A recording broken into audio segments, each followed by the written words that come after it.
Today we're going to go through two kind of little pieces of factoring.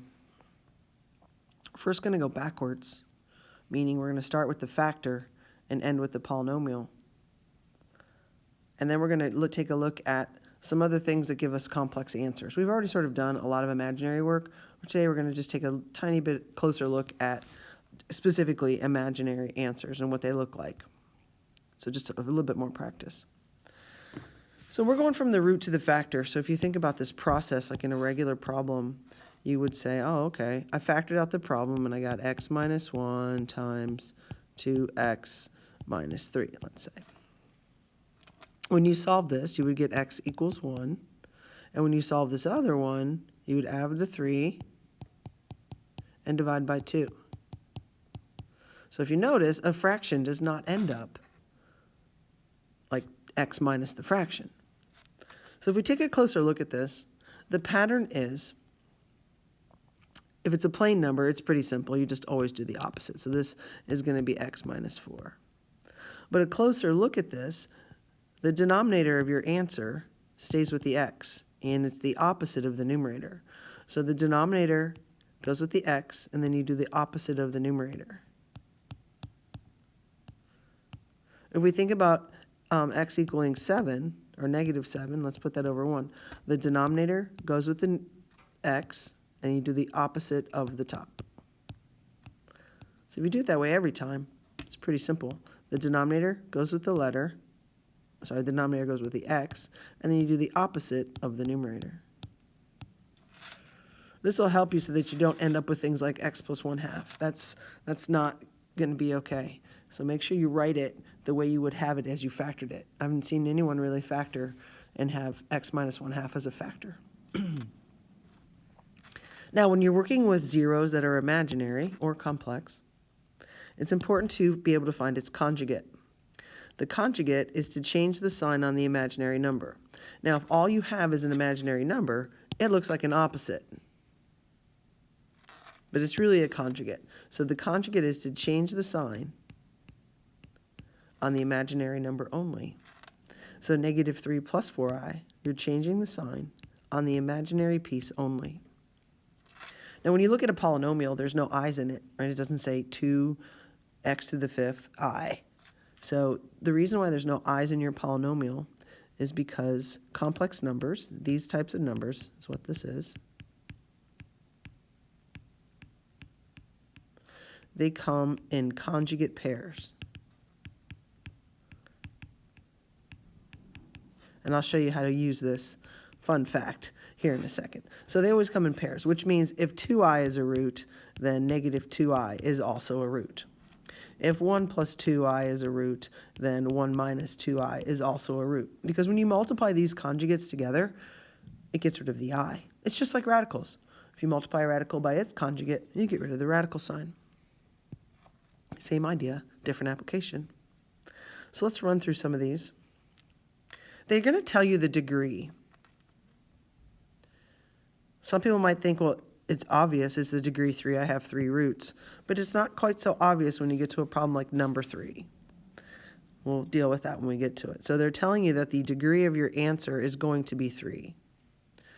Okay, so we have 3 zeros, so we turn these into factors. X minus 3, x minus 3, x minus 5. Pick 2 and multiply them together. I'm going to split the problem up right here. So we get x squared minus 6x plus 9, and we're going to multiply that by x minus 5. Now, some of you might not like that the distributive property is from the right-hand side. I'm not going to rewrite it. I'm just going to go ahead and multiply it from here. So I'm going to take x and multiply it by all 3 of those things. So I get x to the 3rd minus 6x squared plus 9x. Then I'm going to use this negative 5. Remember, the sign is stuck with the number, and I'm going to distribute it this way. So now I'm going to have another negative 5x squared, and a plus 30x, and a minus 45. Combine like terms, write it in standard form, meaning highest power first, the next highest power,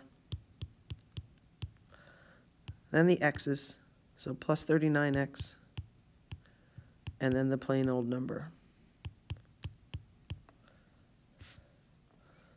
and then finish it. It's not equal to anything. It just says to write a polynomial. It didn't even tell us what to give it a name. So we'll leave it alone. So degree 4, so our zeros are x minus 1, x plus 1, x minus 3, x plus 3.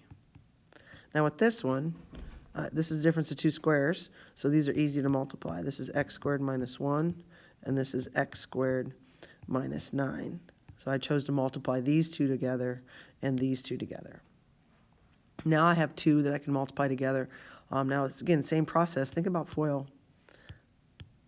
You know you're going to add, right? So if you add the negative 1 and the negative 9, you get negative 10, and it's going to have an x squared after it. And then you multiply the negative 1 times the negative 9 to get the plus 9. If you can FOIL, you can multiply fast. If you don't like that method, then don't use it. But I was just trying to show you, to kind of push you a little bit, trying to get you to just do more in your head.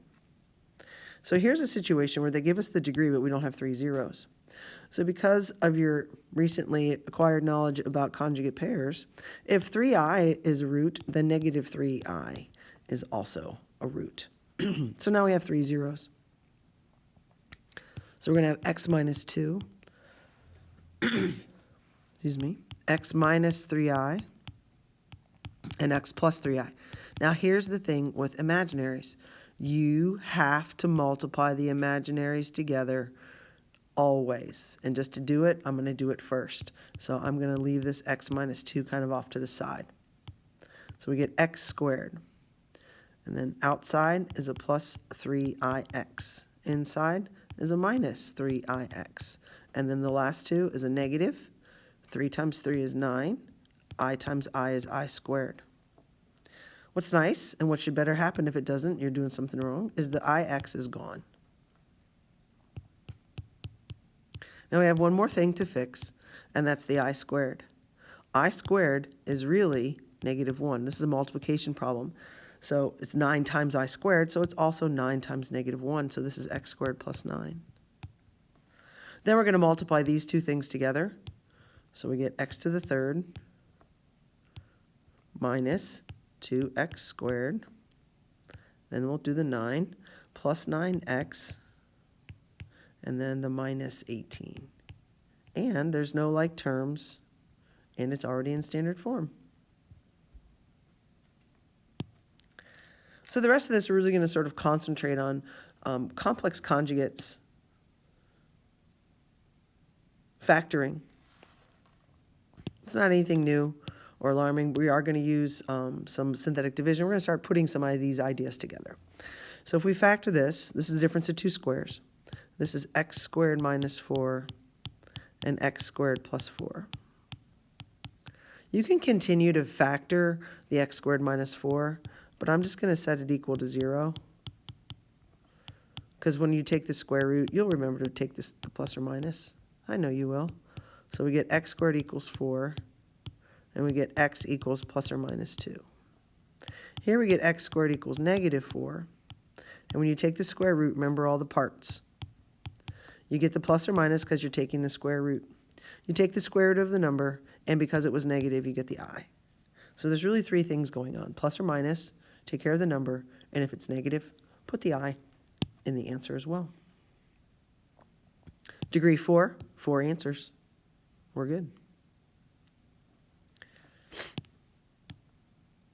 Factor by grouping, 4 terms, going to happen.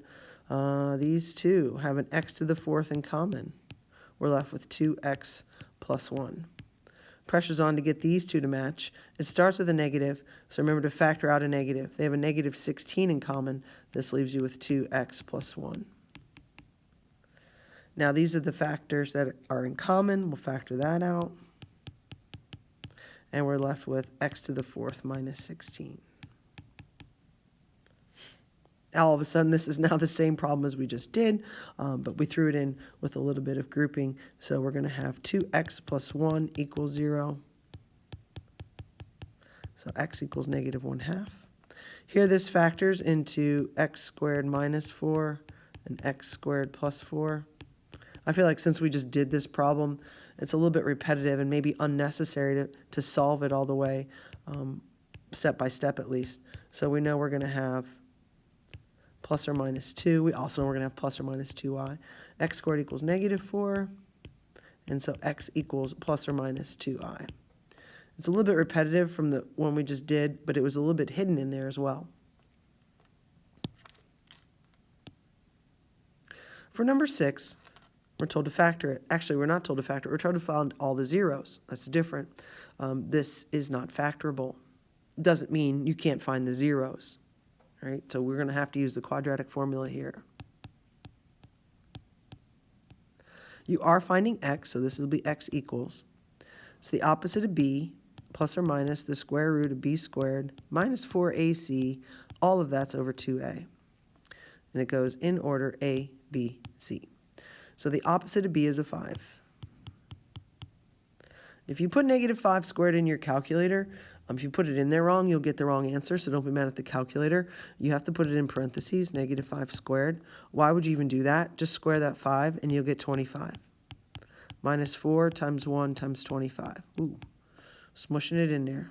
And we're going to divide this by, well, we don't divide the x by that, sorry. Or divide this whole right-hand side by 2 times a. So let's take a look at what we have. Underneath here, we have 25 minus 100, all over 2. So this is 5 plus or minus radical 75. Oop, negative, sorry. It's a negative 75. So 75 is 3 times 25, and 25 is a perfect square. So when we simplify this, we get 5 plus or minus. It's a negative. Plus or minus is already built into the quadratic formula. Thank you, quadratic formula. 5i, because it's negative. The 3 has no pair, so it stays under the radical, and the whole thing is over 2. This cannot be simplified because you do not have 3 spots. You do not have the 3 spots that it's required in order to do so. So that is the simplified answer.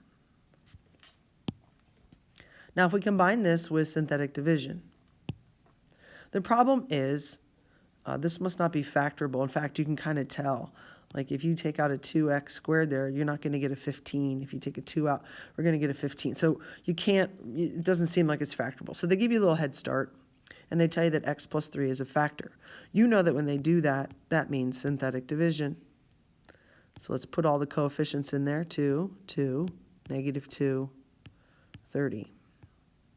It works, so let's make it work. Well, here we'll get a negative 6. Add that up. Remember, you always add through here. This is going to be a positive 12. Add these two. That's a 10. And a negative 30 gives us 0. Okay, looking good. Let's set this up so we can be factored. The depressed polynomial is that if this one was x to the third, then the answer is 1 less. So the degree now is x squared. So we have 2x squared minus 4x plus 10. They have a GCF of 2.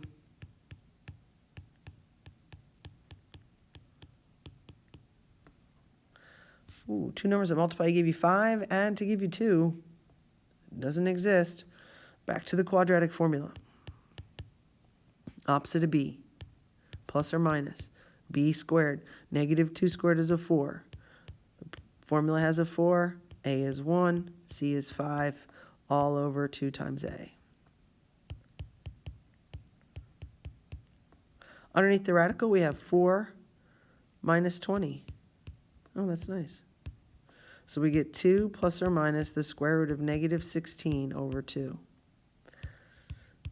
Let's simplify this. So we get 2 plus or minus 4i over 2. And now we can reduce all of this. This is a 1, and a 2. So we get x equals 1 plus or minus 2i. The question says to find all the zeros. The other 0 was negative 3. Don't forget that one. Don't forget the ones they give you so that your answer is complete. Your assignment is on the back. Make sure you bring all questions to class, please.